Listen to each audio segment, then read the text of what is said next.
acılarım.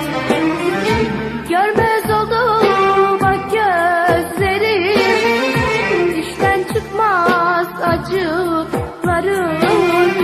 Saçın yolar bacılarım.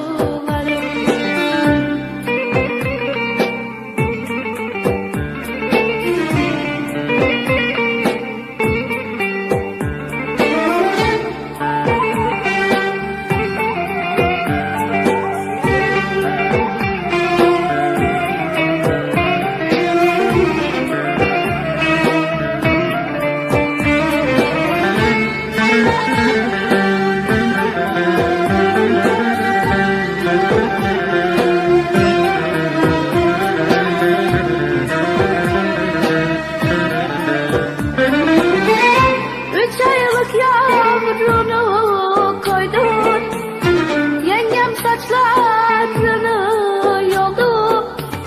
3 aylık yavrunu koydun, yengem saçlarını yoldu.